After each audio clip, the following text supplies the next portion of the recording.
गाना है पॉपुलर गाना, काफ़ी बार late night retro radio shows में सुनते हैं हम लोग कि मेरी आवाज़ ही मेरी पहचान है। कई बार पहचान को, अपनी आइडेंटिटी को भी आवाज़ की ज़रूरत पड़ती है। And that exactly is the theme of our next panel discussion, Airwaves for Identity. Radios have safeguarded India's indigenous languages in an era of smartphones, AI, and mainstream media dominance. Community radio stations play a crucial role in preserving linguistic diversity, ensuring communities hear and speak in their own tongue. This session brings together radio professionals who are keeping indigenous languages alive. Let's hear their stories in their own words. For this panel, I would like to invite on stage Padma Shri Anvita Abbi, formerly Professor of Linguistic, JNU. Ma'am, please. Please a big round of applause for her. RJ Abdul Majid Lone, Radio Uri, Srinagar se, please.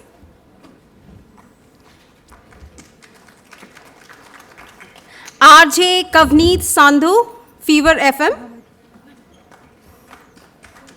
Do we still have Bhaskar Bhuiya from Radio Brahmaputra, Assam? Do we have him here in the room? Not yet, so he'll join us in a bit. Bhaskar Bhuiya from Radio Brahmaputra, Assam, please join us on the stage. The session will be moderated by Manoj Mainkar, Assistant Director of Programming, All India Radio. Sir, please. I will now leave the stage to you, sir, Manoj, sir, to take over from here. Thank you. Good afternoon. Namaskar. It's indeed a privilege to have been suddenly nominated as a moderator for this esteemed panel. And the pleasure is entirely mine because I'm going to learn a lot. Besides, of course, all of you, it's an opportunity for me as well to learn a lot.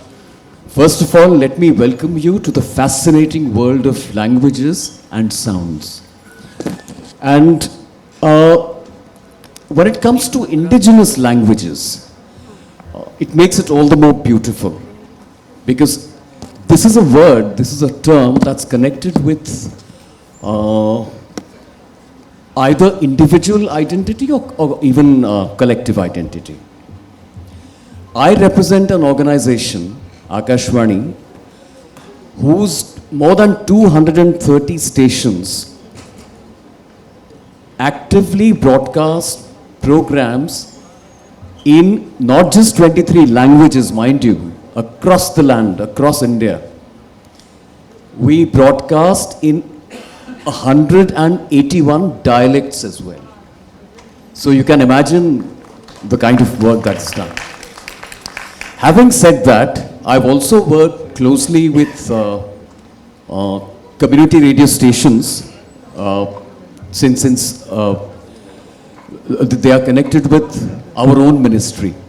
So I've got an opportunity to be part of the Community Radio Awards, and I've interacted closely with many of them. What is the need to preserve identity, if there is one? Well, you've asked a very basic question. What is the need to preserve identity? Because that places you or gives you a place on this earth.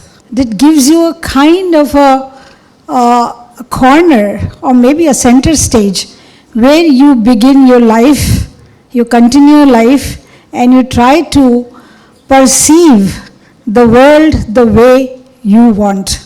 No, but in an era of evolution, I mean, what percentage is to be preserved and how much do we allow an identity to be carried away by forces of evolution?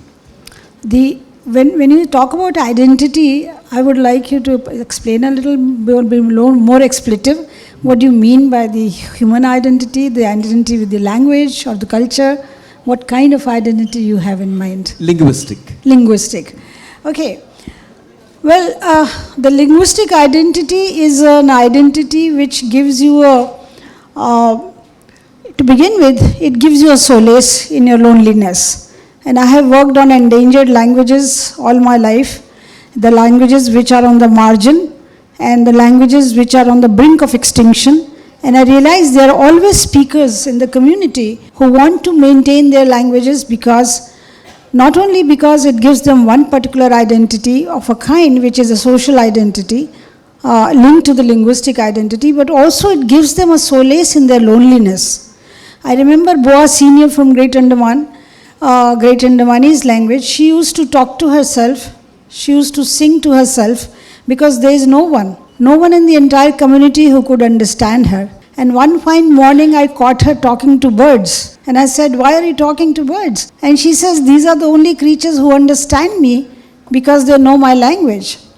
And when I asked, "How do they know your language?" then came out a very good, nice story, a folk tale, which I documented, and a National Book Trust published it with a lot of illustrations, and now it runs into several prints and in many languages. That is the story of Jiro Mithe. And the story tells you that there were, once upon a time, all the Great Andamanese became birds. So this is how she thought that the birds understood her. So one of the biggest advantage of linguistic identity, I think, is gives you a lot of balm, a kind of a balm on your wounds. Okay. Abdul Majid Lone, again, Radio Udi Srinagar comes across as a very catchy name. We'd like to know more about your programming activities there. All right. तो मैं उर्दू में ही बात करूँगा. ज़रूर ज़रूर. अल्लामा इकबाल बहुत ही famous poet हैं. वो कहते हैं कि अपने मन में डूब के पाजा सुराग ज़िंदगी, तो अगर मेरा नहीं बनता अपना तो बन. तो आज हम अपनी बात करेंगे. अगर मैं रेडियो उड़ी की बात करूं, 1 साल हो गया इस्टेब्लिश हुए, और आज जिस मुद्दे पे हम बात कर रहे हैं, लैंग्वेज की अगर मैं बात करूंगा, तो हम जब आउट ऑफ बॉक्स जाते हैं तो we try to create hype, लेकिन हमने ऐसा नहीं किया. हमने बिल्कुल बेसिक लेवल पे स्टार्ट किया. हमने प्रोग्रामिंग हेड भी मैं ही हूँ, तो मैंने अपनी मैनेजमेंट से कहा कि हम लोकल भाषाओं पे फोकस करेंगे. तो कौन कौन सी ज़बानें हैं? जैसे वहाँ कश्मीरी बोली जाती है, पहाड़ी, गोजरी और थोड़ा बहुत पंजाबी भी. जो लोअर स्केल पे जो भाषाएं बोली जाती हैं उन पे भी हमने फोकस रखा. तो हमने जब हम शोज़ करते हैं, जो हमारा रेडियो ट्रैक होता है लिंक, तो उसमें हम एक लिंक हमने बना रखा है सॉफ्टवेयर अपडेट. तो हम इंग्लिश में वर्ड्स को बोलते हैं और ऑडियंस से हम कहते हैं कि आप हमें इसका मतलब अपनी भाषा में बताइए, उर्दू में, कश्मीरी में और पहाड़ी में. तो उन्हें हम गिफ्ट्स भी प्रोवाइड करते हैं. तो वो एक चीज़ भी है जिससे वो हमारे साथ कनेक्टिव होते हैं और साथ ही साथ वो अपडेट भी होते हैं. तभी हमने उसका नाम सॉफ्टवेयर अपडेट रखा है. और उसके साथ साथ जो वहाँ का जैसे लैंग्वेज ही नहीं बल्कि और भी काम कम्युनिटी रेडियोस करता है हेरिटेज को, कल्चर को बचाने में. तो हमने वहाँ का एक ट्राइब है गुज्जर बकरवाल और पहाड़ी ट्राइब, जो मार्च अप्रैल के सीज़न में डोकू में जाते हैं, मतलब पहाड़ों पे जाते हैं. तो उन पे जब हमने डॉक्यूमेंट्रीज बनाई, उनकी बात जब हमने की और उनकी भाषा में, आप यकीन नहीं करेंगे कि मेरे इनबॉक्स में इतने प्यारे प्यारे मैसेज आए कि ऑल इंडिया रेडियो हमारे तक उसकी रसाई नहीं पहुंचती थी, बाकी कमर्शियल रेडियोज़ नहीं पहुंचते थे. आपका रेडियो जब से इस्टेब्लिश हुआ है तो हमें लगता है कि स्टूडियो में कोई हमारा बंदा बैठा है. जब हम उनके जज्बात उनकी लैंग्वेज में बोलते हैं तो फिर घर जाके हमें सेटिस्फेक्शन भी मिलती है कि यार आज कुछ किया. अब्दुल, लेकिन मैं कन्वेंशनल तौर पे देखूं अगर, तो आपका जो प्रोग्रामिंग मिक्स है उसमें क्या हम लोगों की तरह ही स्पोकन वर्ड और म्यूज़िक का मिक्स होता है? म्यूज़िक भी होता है आपके यहाँ? बिल्कुल बिल्कुल होता है, जिस तरह कमर्शियल रेडियो काम करता है. क्योंकि मैं कमर्शियल बैकग्राउंड से ही हूँ, मैं मिर्ची से इंटर्न करता था. यहाँ पे नासिर थे, उनके साथ मैंने काम किया है. बिल्कुल रेडियो लिंक भी वैसा ही होता है, बॉलीवुड म्यूज़िक भी चलता है. लेकिन जो स्टार्टिंग में हमने फोकस रखा लोकल फोक सॉन्ग्स और जहाँ लोकल आर्टिस्ट को प्रमोट करने के लिए, स्टार्टिंग में, बट हमारे कुछ ऐसे प्रोग्राम्स भी, जैसे मेरे प्रोग्राम का नाम पुरानी डायरी है, उसमें मैं शेरो शायरी पढ़ता हूँ, और जैसे कमर्शियल CLB में शोज़ करते हैं वैसे ही हम करते हैं, बिल्कुल मिक्सअप होता है। ओके, मैं आता हूँ कवनीत संधू पे, फीवर FM। थोड़ा सा ग्लैमर एलिमेंट भी आता है इसमें, क्योंकि प्राइवेट रेडियो चैनल है। बिल्कुल। कवनीत, मैनू पंजाबी नहीं आंदी, मैं सीधे आपसे हिंदी में पूछूं तो कोई एतराज़ तो नहीं है? नहीं, बिल्कुल। ओके, आपके यहाँ, क्योंकि मुझे कमर्शियल रेडियो के बारे में ज़्यादा पता नहीं है, तो आप लोग कैसे, क्योंकि आपका तो पूरा कमर्शियल कंसिडरेशन से ड्रिवन होता होगा, बिल्कुल।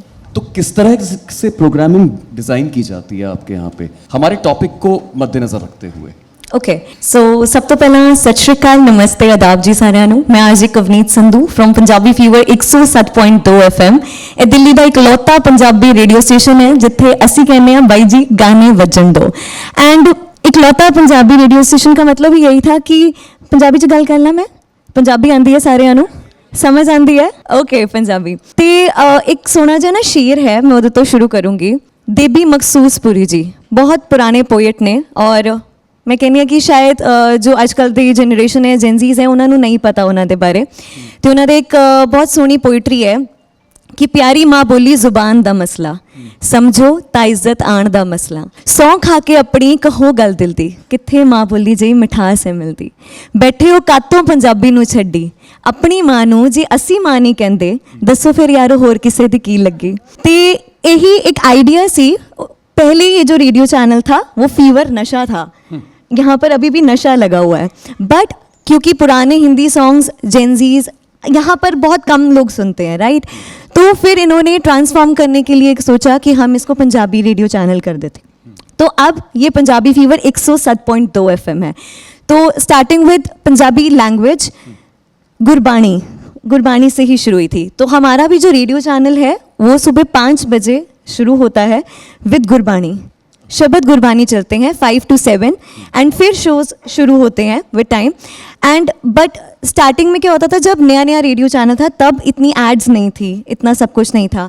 अब हम लोगों को थोड़ा बहुत प्रॉब्लम होता है, क्योंकि एड्स इतनी ज़्यादा बढ़ जाती हैं, तो हम लोगों को बोल दिया जाता है थोड़ा कम बोलो, लिंक्स को शॉर्ट कर दो, क्योंकि वो भी ज़रूरी है। बट ऐसे ही वर्क करता है। तो पंजाबी म्यूज़िक का मतलब ज़्यादा प्रोवाइड करना हमारा एक मोटिव होता है। सारा कोई हिंदी सॉन्ग्स नहीं चलते साढ़े इधर, प्रॉपर पंजाबी सॉन्ग्स चलते हैं। ऑल्सो ਜਿਹੜੇ ਸਾਡੇ ਸ਼ੋਜ਼ ਹੈ ਉਸ ਦੇ ਵਿੱਚ ਵੀ ਅਸੀਂ ਜਿਹੜੀ ਸਾਡੀ ਲੈਂਗੁਏਜ ਦੇ ਆਲਮੋਸਟ ਜਿੰਨੇ ਦਿੱਲੀ ਵਿੱਚ ਲੋਕ ਰਹਿੰਦੇ ਆ ਉਹਨਾਂ ਨੂੰ ਸਾਰਿਆਂ ਨੂੰ ਪੰਜਾਬੀ ਆਉਂਦੀ ਹੈ, आंदी है भी चाहे नहीं भी आंदी, बट सुनना बहुत ज़्यादा पसंद है। तो जिन्होंने नहीं आंदी वो सीखना चाहते हैं, उन्होंने वास्ते असी कुछ सैगमेंट्स भी लेके आने, जिवें पंजाबी डोज। उन्होंने विच असी पहला पूछते हैं कि इस चीज़ का मतलब की है, जे पता है तो ठीक है, जे नहीं पता तो फिर असी दसते हैं कि उस चीज़ का की मतलब है। So that's how programming works. Kavneet, my next question is, when you talk of songs, are they film songs? Are they non-film songs? Are they Punjabi has a rich repertoire of folk songs? Folk songs, So, बिल्कुल। क्या ये एक mix होता है तीनों का, या सिर्फ कमर्शियल सॉन्ग्स होते हैं आपके? नहीं, कमर्शियल सॉन्ग्स नहीं होते, मिक्स होते हैं। कुछ इंडिविजुअल सिंगर्स के भी, जो कुछ नए आर्टिस्ट हैं, अपकमिंग आर्टिस्ट जो अभी थोड़ा सा स्ट्रगल कर रहे हैं, उनके भी सॉन्ग्स होते हैं, प्लस मूवीज़ के भी होते हैं। और बट फोक अभी हम लोग इतना नहीं कर पा रहे, बट फोक हम लोग अपने डिजिटल में प्रमोट कर रहे हैं, क्योंकि जितना मैं खुद एक जेनजी हूँ, तो जिन्ना मैनू लगता है कि जेनजीज़ नू डिजिटल ज़्यादा पसंद है, राइट, तो रेडियो के नाल नाल सानू डिजिटल भी प्रमोट करना पैंदा है। तो फिर उसी के लिए हम लोग जो हमारा फोक है वो हम अपने डिजिटल के थ्रू प्रमोट करते हैं, क्योंकि लोगों को अब जितने भी हम जैसे जेनजीज हैं, या तो हम गाड़ी में बैठेंगे, स्पॉटिफाई चलाया, अपना पसंद का गाना लगाया, हम लोगों को ना एक होता है ना प्रॉब्लम कि सब्र नहीं है, पेशेंस नहीं है, तो ऐड आ जाती है ना, तो वही प्रॉब्लम हो जाती है। वो स्पॉटिफाई पे भी ऐड आ जाती है, वो भी बड़ी प्रॉब्लम हो जाती है। तो इसलिए जो ताकि लोग सुनते रहें, पंजाबी फीवर से कनेक्टेड रहे, तो इसलिए हम लोग जो ट्रेंडिंग पंजाबी सॉन्ग्स हैं वो ज़्यादा प्ले करते हैं। Okay, Bhaskar, yes sir. मैं जिस संस्था को बिलोंग करता हूँ, हमारे जो असम में केंद्र हैं, हाँ, कम से कम 12 डायलेक्ट्स बोलियों में प्रोग्रामिंग होती है। ब्रह्मपुत्रा एफएम को लेकर उत्सुकता है जानने की कि आपके यहाँ प्रोग्रामिंग मिक्स लोकल नीड्स को देखते हुए क्या है? मैं एक 2 मिनट का क्लिप प्ले कर सकता हूँ. इस सॉन्ग जरूर, से जरूर. फोक सॉन्ग है.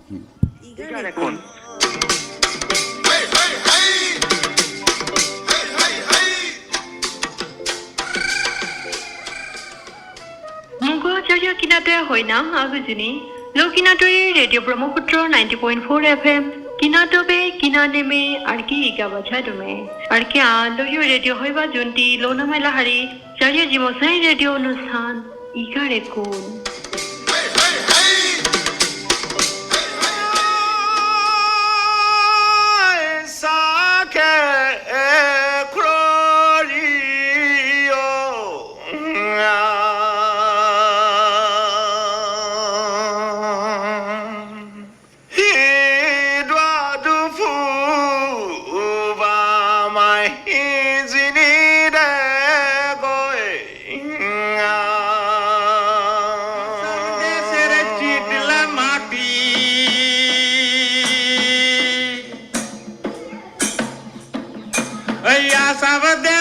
चिटला माटी पिछले पड़े पाव हाय हाय पिछले पड़े पाव वो टिक दिए चली हाथेर लाठी मने करी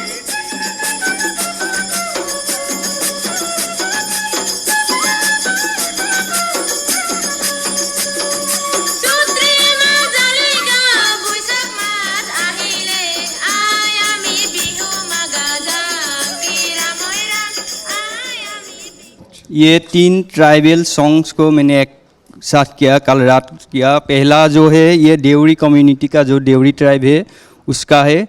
सेकेंड जो आपने सुना जो आसाम देश का तितला माटी, वो टी कम्युनिटी का एक सॉन्ग है, जहाली बोलते हैं. और थर्ड जो है वो है हाजोंग कम्युनिटी का. तो हम डिब्रूगढ़ में हैं रेडियो ब्रह्मपुत्र, हम बैंक में रिवर ब्रह्मपुत्र के बैंक में है. हम डिब्रूगढ़ और धेमाजी दोनों को कवर करते हैं. तो डिब्रूगढ़ जो होता है एक तो टी गार्डन के लिए मशहूर है, हमें मोर देन 165 टी गार्डन्स है और हम सबसे ज़्यादा टी प्रोड्यूस करते हैं पूरी एशिया में. इंडिया में हम ज़्यादा टी प्रोड्यूस करते हैं. तो उसमें टी कम्युनिटीज़ है. ब्रह्मपुत्र के बीच में बहुत सारे आइलैंड है, आइलैंड में बहुत सारे अलग अलग ट्राइबल कम्युनिटीज़ रहते हैं. और सभी कम्युनिटीज़ के लिए already all India radio Dibrugarh काम कर रहा है. फिर भी हम वहाँ पे रेडियो ब्रह्मपुत्र है. तो हम ब्रह्मपुत्र में हम अलग अलग कम्युनिटी का जो लैंग्वेज है, आसामीज प्राइमरी लैंग्वेज है, साद्री, देवरी, हाजोंग, बोरो, मिसिंग, जितना भी कम्युनिटीज़ है आसपास हमारे वहाँ पे बहुत सारे कम्युनिटीज़ है. हम 15 किलोमीटर रेडियस में आपको अलग अलग कम्युनिटीज़, मोर देन 7 कम्युनिटीज़ आपको वहाँ पे मिलेगा. तो हम जितना कम्युनिटीज़ है basically tea garden and island communities जो आइलैंड में ब्रह्मपुत्र के बीच में है, तो उनका जो भी लैंग्वेज है, जो डायलेक्ट है, उसको लेके हम प्रोग्राम प्रोडक्शन करते हैं. ऐसे इसलिए हम करते हैं क्योंकि उसका जो जियोग्राफिकल आइसोलेशन से जो ब्रह्मपुत्र के बीच में जो भी कम्युनिटीज़ है उसके पास कोई ऐसा प्लेटफॉर्म नहीं है. वो ऑल इंडिया रेडियो को एक्सेस नहीं कर सकते हैं. बाकी जो भी मेन स्ट्रीम मीडिया उन लोग वहाँ पे नहीं जा सकते. तो एज ए कम्युनिटी रेडियो हमारा प्राइमरी फोकस है जो भी वल्नरेबल कम्युनिटीज़ है, जो भी मार्जिनलाइज कम्युनिटीज़ है, उनको फर्स्ट प्रायोरिटी देना. इसलिए अभी कमर्शियल के साथ तो हम नहीं हैं, हम तो ऑल कम्युनिटी रेडियो है. अभी आप देखेंगे जो देवरी कम्युनिटीज़ का हम जो देवरी प्रोग्राम हमारा चलता है, तो देवरी कम्युनिटी पूरे आसाम का जितना भी पॉपुलेशन है उसका 0.8% पॉपुलेशन है. ये एक एंडेंजर्ड लैंग्वेज है देवरी.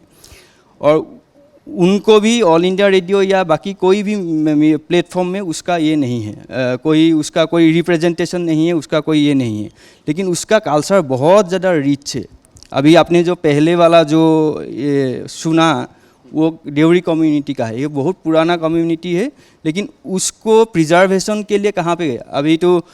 अभी यहाँ पे जो सब्जेक्ट चूज़ किया गया था AI और सोशल मीडिया के यहाँ पे, तो हम वहाँ पे जितना कम्युनिटीज़ को लेके, लैंग्वेज को लेके हम जो प्रोग्राम करते हैं सिर्फ वो प्रिजर्वेशन का काम नहीं कर रहा है, उसके साथ साथ अलग अलग कम्युनिटीज़ का जो कनेक्शन होता है।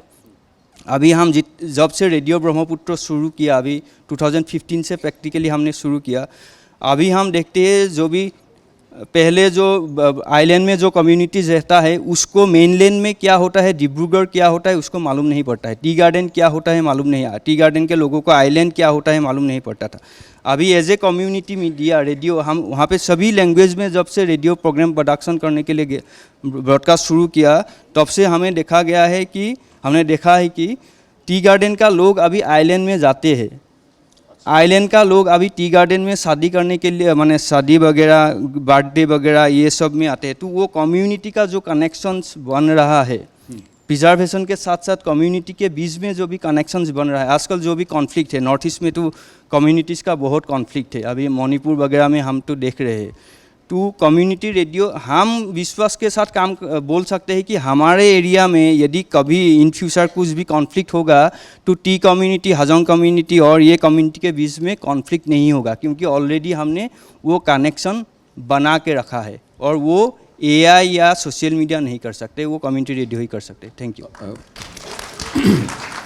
भास्कर, आकाशवाणी जिन डायलेक्ट्स में काम कर रहा है आसाम में, उनमें से कुछ तो मेरे पास लिस्ट है। मिशिंग है, देवरी है, सिंगपो, इडू, खामटी, मिजो मिशमी, नोक्टे, तांगसा, वांचो, करबी, राभा, तीवा, दिमाशा, कुकी, खेलमा, जयंतिया, बियाते, हमर, रांगखोल और जेमी। हाँ। इतने में काम हो रहा है ऑलरेडी। हाँ। ये जानने की इच्छा है कि जब आकाशवाणी तो कर ही रहा है, हाँ। हम दोनों के ऑब्जेक्टिव्स कहीं कहीं ओवरलैप करते हैं पब्लिक सर्विस के टर्म्स में। तो मैं ये पूछना चाहता हूँ कि कम्युनिटी रेडियो के पास वो कौन सा एक एडवांटेज है जो शायद मेन स्ट्रीम पब्लिक ब्रॉडकास्टर के पास नहीं है? क्या ज़्यादा फ्रीडम है, ज़्यादा क्रिएटिव फ्रीडम या ऐसा कुछ? फर्स्ट ये है कि कम्युनिटी रेडियो कम्युनिटी के बीच में ही है हम। फर्स्ट हमारा प्रिविलेज ये है कि हम कम्युनिटी के बीच में हैं, बीच में रहते हैं, इन बिटवीन कम्युनिटी। हमारा एक्सेसिबिलिटी एकदम से ये है, उसमें कोई एक्सेसिबिलिटीज़ का प्रॉब्लम नहीं, कोई भी आता है, कोई भी प्रोग्राम बना सकता है, कोई भी सॉन्ग्स कर सकते हैं। तो वो एक ये है। और हमारा पहला मुद्दा है participation, community participation and community engagement is the first priority for us. So हम हमेशा कम्युनिटी को फर्स्ट प्रायोरिटी देते हैं। हमारे वहाँ पे जैसे ऑल इंडिया रेडियो में बहुत सारे टेक्निकलिटीज़ होता है जिसको फॉलो करके प्रोग्राम करना पड़ता है, लेकिन वो सब क्वालिटी कंट्रोल के लिए। लेकिन हम कम्युनिटी रेडियो में ये सब टेक्निकलिटीज़ या जो भी ये है उसको हम बहुत कम करके रखा है या ना ही करके रखा है कि अभी देवरी कम्युनिटी का कोई भी बंदा या टी कम्युनिटी का कोई भी बंदा आके मुझे बोलेगा कि मैं एक गाना गाना चाहता हूँ, तो वो तुरंत विदिन 5 मिनट्स में वो स्टूडियो में जाके गाना गा के निकल सकते हैं और उसको हम फेसबुक लाइव में भी डाल सकते हैं। तो म्यूजिक और स्पोकन वर्ड दोनों हैं? हाँ, म्यूजिक और स्पोकन वर्ड जैसे टॉक या हाँ, हम जो जितना भी प्रोग्राम बनाते हैं उसमें अलग अलग, जैसे अभी टी कम्युनिटी के या जो भी सादरी लैंग्वेज में हम प्रोग्राम बनाते हैं, सॉन्ग्स, फोक सॉन्ग्स वगैरह तो है ही, लेकिन हम ज़्यादा फोकस करते हैं हेल्थ, सैनिटेशन, न्यूट्रिशन, क्योंकि टी गार्डन एरियाज़ में बहुत सारे ये सब इश्यूज़ का प्रॉब्लम है। मैटरनल मोर्टेलिटी हमारे वहाँ पे हाई है, डिब्रूगढ़ में maternal mortality, infant mortality, nutrition, ये सब का बहुत है। तो हम सिर्फ एंटरटेनमेंट ही नहीं करते हैं, और हमारा मेजर फोकस होता है कि कम्युनिटी का जो भी इश्यूज़ है उस इश्यूज़ को उसके कम्युनिटी के लैंग्वेज में उसको एड्रेस करना है। जैसे अभी डायरिया हम बोलेंगे तो टी कम्युनिटी में डायरिया का मीनिंग, एनीमिया का मीनिंग नहीं, यदि हम उसको आसामीज या किसी में बोलेंगे तो टी कम्युनिटी के लोग एनीमिया क्या है, डायरिया क्या है उसको समझ में ही नहीं पाएंगे। तो इसको हम जो कम्युनिटी लर्निंग प्रोग्राम्स होता है उसको हम कम्युनिटी के लैंग्वेज में देते हैं, और जो कम्युनिटी इश्यूज़ और वॉइस के जो प्रोग्राम्स होता है उसको हम आसामीज या जो मेजर लैंग्वेज होता है, मेनली आसामीज है, उसमें हम उसको रिफ्लेक्ट करने के लिए ट्राई करते हैं। ऑडियंस के लिए थोड़ा सा हो सकता है एकेडमिक हो रहा हो, लेकिन मैं ऑडियंस से ही अब पूछता हूँ, कितनों को मालूम है कि गोजरी डायलेक्ट कहाँ बोली जाती है?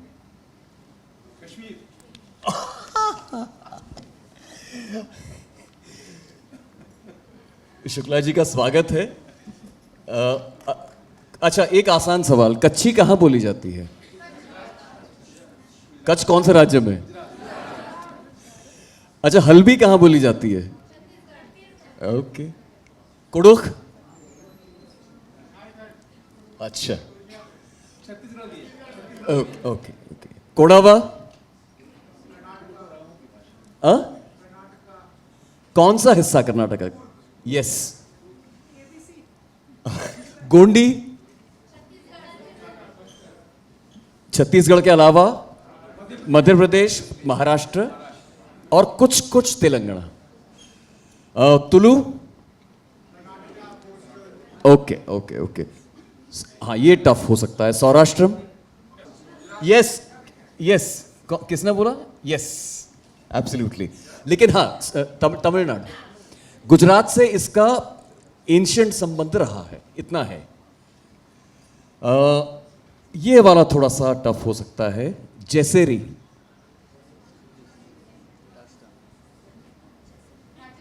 नहीं। टिक टिक 1, टिक टिक 2।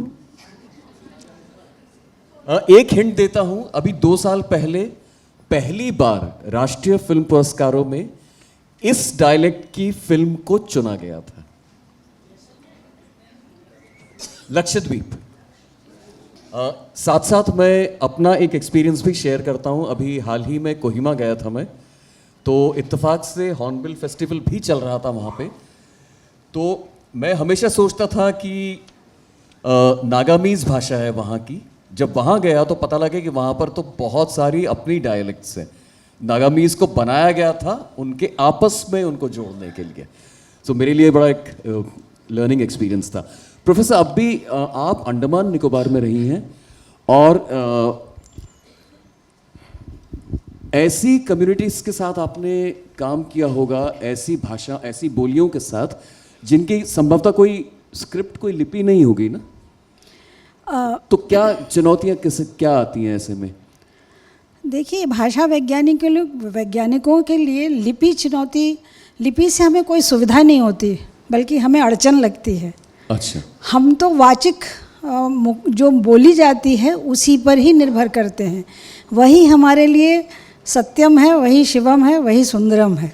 इसलिए हमारे लिए जो भारत की आज की तिथि में 700 से ज़्यादा भाषाएं कहिए, उपभाषाएं कहिए, बोलियां कहिए, 700 से ज़्यादा अनरिटन लैंग्वेजेस हैं जो कभी लिखी नहीं गई और लिप्यांतर नहीं हुई हैं। पर उससे हमें कोई फ़र्क नहीं पड़ता, कि बल्कि हम वो जानते हैं कि वही भाषाएं ज़्यादा पुरानी हैं। उनमें जो पारंपरिक ज्ञान है और उनमें जो सांस्कारिक ज्ञान है और पर्यावरण को लेके जो उसके संरक्षण के ज्ञान उनके पास हैं, वो कहीं भी नहीं हैं। तो हिंदी, पंजाबी, गुजराती जो बाद में लिखी गई, ये तो बहुत बाद की भाषाएं हैं। पर उससे पहले की जो भाषाएं हैं, जो कि हम लोग जिनको बोलियां कहते हैं, असल में क्या है, भाषाई राजनीति में बोलियां जो हैं वो भाषा की चक्की में घुन की तरह पिस गई हैं। और जहाँ तक सेंसस का भी सवाल है, आप देखिए 2011 का जो सेंसस है लेटेस्ट, उसके बाद तो आया नहीं, उसमें हिंदी के अंतर्गत 57 भाषाओं को सम्मिलित किया गया है। और ऐसी ऐसी भाषाएं हैं जो एक दूसरे को बोधगम्यता लिए हुए नहीं है, देयर इज़ नो म्यूचुअल इंटेलिजिबिलिटी। पर वो सरकारी एक तरीका है कि एक छत्र के नीचे सारी भाषाओं को घुसेड़ दो और कहो कि हिंदी बोलने वालों की संख्या इतनी ज़्यादा है। तो ये एक भाषाई राजनीति है जिससे हम लोग बहुत परेशान रहते हैं। इसीलिए हम जो भाषाएं नहीं लिखी जाती उन पे हम ज़्यादा जोर देते हैं। भास्कर जी ने जैसे अभी बहुत देवड़ी पे बहुत बात की, मैं देवड़ी पे बहुत काम करवा चुकी हूँ और तीवा पे भी करवाया था। और नॉर्थ ईस्ट की बहुत सी भाषाओं पे हमने काम किया, जितने आपने नाम लिए अभी अपने लिस्ट से, इस सब पे काम हो चुका है, जो कि बड़ी खुशी की बात है। पर हम जो काम कराते हैं वो इसलिए बहुत महत्वपूर्ण होता है कि हम ऐसी ऐसी चीज़ें निकाल के लाते हैं जो भाषाओं के उसके अंदर निहित हैं, पर क्योंकि वो लिप्यांतर नहीं है इसलिए किसी को उनके बारे में मालूम नहीं होता।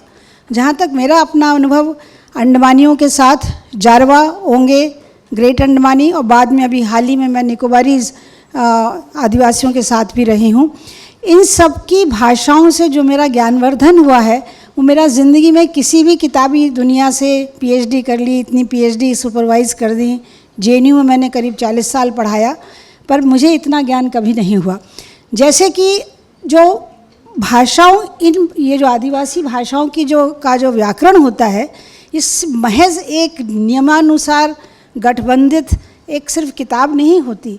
हर व्याकरण के अंदर उसकी सामाजिक व्यवस्था, उसके समाज की व्यवस्था, उसके परसेप्शन, कैसे लोग, how people perceive the world, ये भी निहित होता है। और साथ में ही पर्यावरण को संजोने के ऐसे ऐसे सीक्रेट्स होते हैं जो आपको वैसे नहीं मालूम पड़ते। एक उदाहरण के लिए, जब सुनामी आया 2004 में, अंडमान निकोबार में ऑफिशियल फिगर के हिसाब से हमारे 7,000 या 7,500 लोगों की मृत्यु हो गई, वो बह गए। ये कैसे, ये अद्भुत कैसे, ये चमत्कार कैसे हुआ कि एक भी जारवा, एक भी ग्रेट अंडमानी, एक भी ओंगे नहीं मरा। उनके पास ऐसा क्या ज्ञान था जो उन्होंने समुद्र की पहली जो 2 लहरें देखी, वो अपनी जान बचाने भागे। ग्रेट अंडमानियों ने बताया कि वो लोग सुबह सुबह पिकनिक कर रहे थे, सुबह 6 बजे सुनामी आया था। उन्होंने देखा वो मछलियाँ जो समुद्र के दूसरे तले पर रहती हैं वो ऊपर आ गई थी। ये मुझे पहली बार भाषा के जरिए मालूम पड़ा कि समुद्र के 3 तल होते हैं। I am not an oceanographer, I never had knowledge about the ocean. तो मालूम ये पड़ा कि जो दूसरे तल की मछलियाँ थी वो ऊपर आ गई। तो जो मेरा ग्रेट अंडमानी दोस्त था उसने कहा, मैंने बहुत ज़ोर से चीखा, सारे उक्कू बुरों को, मतलब समुद्र औंधा हो गया है। तो सब लोग भागे। इसी तरह से जारवा का कहना था कि हमने जब पहली 2 लहरें देखी, हमें हमारे पिताजी की बात याद आई कि जब ऐसी लहर देखो तो समझो भूचाल आने वाला है, बहुत बड़ा नष्ट होने वाला है। तो इस तरह की आदिवासियों के जंगलों के बीच में रह के मैंने निकोबारियों से जाना कि उनके पास, क्योंकि वो द्वीपों में रहते हैं, उनके पास वहाँ के लिए भी 5 अलग अलग शब्द हैं। अगर किसी व्यक्ति के लिए बात करनी हो जो उसी द्वीप में खड़ा हो, उसके लिए एक अलग शब्द है। वो जो पोर्ट ब्लेयर में खड़ा है उसके लिए अलग शब्द है, जो नई दिल्ली में है उसके लिए अलग शब्द है। तो वहाँ के भी 5 अलग अलग किस्म हैं। इस तरह से बहुत सा ज्ञान है जो कि हम लोग की आदिवासी भाषाओं में छुपा हुआ है, जो सिर्फ भाषाओं के माध्यम से ही आप जान सकते हैं। अब्दुल, आपसे पूछना चाहूँगा क्विकली, कोई ऐसा वाकया जो आपके स्टेशन पे जी, वहाँ अलग अलग बोलियों में काम करते हुए जो एक याद के तौर पे रह गया हो, कोई ऐसा? बहुत सारे ऐसे हैं, जैसे कि मैंने आपको स्टार्टिंग में बताया कि हमने जो ट्राइब्स हैं उन पे हमने कुछ डॉक्यूमेंट्रीज़ बनाई थी। तो एक बुज़ुर्ग हैं वहाँ के, जो वहाँ के अधिकारी भी हैं, सरपंच जिसे हम कहते हैं। जब उन्होंने वो चीज़ देखी कि मैंने स्टार्टिंग में भी आपको बताया कि ऑल इंडिया रेडियो वहाँ तक नहीं पहुँचता, तो उन्होंने नेक्स्ट डे जब डॉक्यूमेंट्री लॉन्च हुई, उसके नेक्स्ट डे उन्होंने अपने घर पे बुलाया और देसी खाना खिलाया, मक्की की रोटी और सरसों का साग। तो मेमोरीज़ बहुत सारी हैं, अभी टाइम शॉर्ट है। और आखिर पे एक शेर कहना चाहता हूँ। आवाज़ का मीडियम है। कैफ़ी अज़मी साहब लिखते हैं कि कोई देता है दरे दिल पे मुसलसल आवाज़ और फिर अपनी ही आवाज़ से घबराता है। क्या साज उठाया है कि मौसम का तकाजा था वही, कांपता हाथ मगर साज से घबराता है। बस एक मिनट बचा है हमारे पास और मैं चाहता हूं कि कवनीत ऐसी कोई बात कहे, मतलब ऑडियंस के लिए क्या कहना चाहेंगे? ऑडियंस के लिए मैं एक चीज़ कहना चाहूँगी कि पंजाबी जो लैंग्वेज है, मैं अपनी अगर लैंग्वेज की बात करूँ तो जो जेनजीज हैं उन लोगों को पुराने जितने राइटर्स, पोएट्स और ऑथर्स हैं उनके बारे में नहीं पता। और अभी जितने हैं, मेरा लव शो आता है शेड्स ऑफ लव, कहने के लिए मैं प्यार की बातें करती हूँ, बट मेरे खुद के अभी बेसिक्स क्लियर नहीं है प्यार में। तो जो चीज़ मैं बोलती हूँ तो उसमें मैं ये भी बोल देती हूँ कि अच्छा ठीक है, मैं ये कह तो रही हूँ कि हाँ एक बारी दिल जे टूट जावे तो प्यार मोहब्बत फिर करो, बट आजकल उस चीज़ का क्या उल्टा मतलब निकालने ये मुझे नहीं पता। तो मैंने बोला ये भी मत करना कि भाई बार बार ही प्यार करिए जाओ, हमारे को तो कवनीत ने बोला था कि करी जाओ, तो नहीं इतनी बारी भी नहीं करना, बट हाँ एक बारी दिल जे टूट जावे तो ऐ नहीं कि रोंदे रहो बह के कोने से, ठीक है life goes on. Bhaskar, the last word. Last word, radio से कम्युनिटी रेडियो है, रहेगा और रहना पड़ेगा। With that we come to the end of this stimulating I call it stimulating. असल में ये टॉपिक, ये विषय ऐसा है कि इसके लिए तो पूरा दिन चाहिए, कम इतना. But I really thank Dr. Anvita Abbi, Abdul Majid Lone, Kavneet Sandhu and Bhaskar Bhuyan. आपने मिलके, मेरा तो काम सिर्फ मॉडरेट करना था, आपने मिलके समा बांधा. Thank you very much.